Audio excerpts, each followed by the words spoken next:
Jillian Ward update. Yung IG story ni Jillian. Shoot day. And shoot ng kanyang endorsement. Ang ganyan si Jillian. Saka ito pa. Ang ganda pa nga ng painting. Oh. Pati yung model. Yun o. Saka ito. Reaction ni Jillian.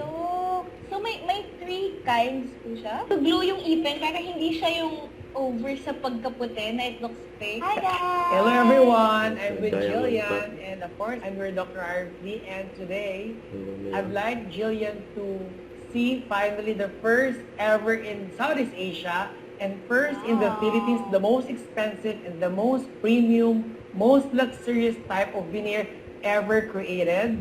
Of course, only we got from Europe. Oh wow! I'll allow Jill to watch the first ever diamond cut veneer. Okay, let's see. Are you excited to watch? I'm excited. And congratulations, Doc. Thank you. Nag-iisa in the Philippines. Urban Urban Smiles lang ang meron yan in the Philippines. Yes. So, let's see kung gugustuhan ba ni Jill ang diamond cut veneer.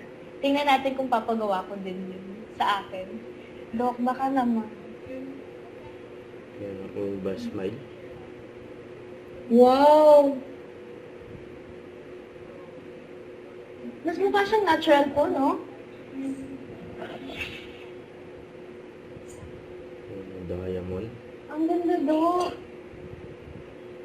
Nag-glue yung ipin para hindi siya yung over sa pagkaputi na it looks fake.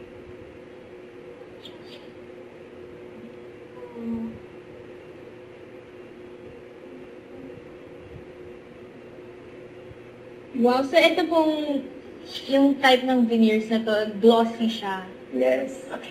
More natural. More natural.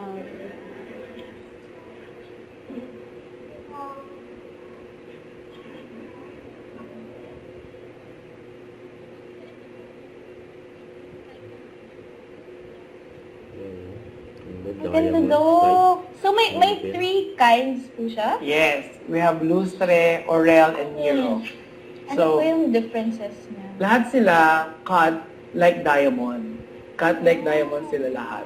Ang difference yung orel, siya yung pinaka most expensive kasi maraming facets. Oh. But the good thing about that, it looks very natural than porcelain and zirconia. Apo. Kasi nga yung ibang veneers, para siyang may pagka-matte siya, tapos it's too white. Para na siyang ivory talaga. Yes. Ito, para talaga siyang ipin na perfect. Ipin na perfect, like supernatural. Yes. Pag nagsaside ka, because of the facets, nagbumukha siyang diamond cut. Yeah, po. Baka naman daw. Yes. Baka ako na next. Soon, kasi alam mo naman, maganda na yung ngipin ni Jill. So I don't want to do so much of a change because she has already a perfect set of teeth.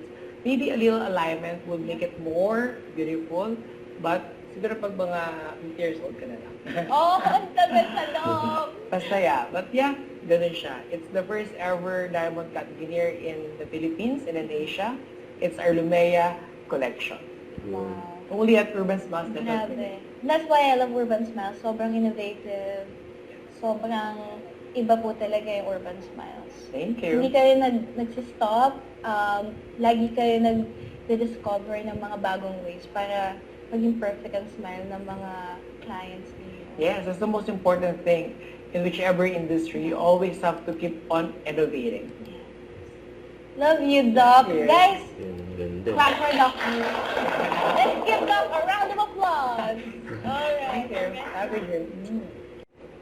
Don't forget, subscribe, click the notification bell for more update. This is Richard, the Action Live. Stay tuned for more videos. See ya.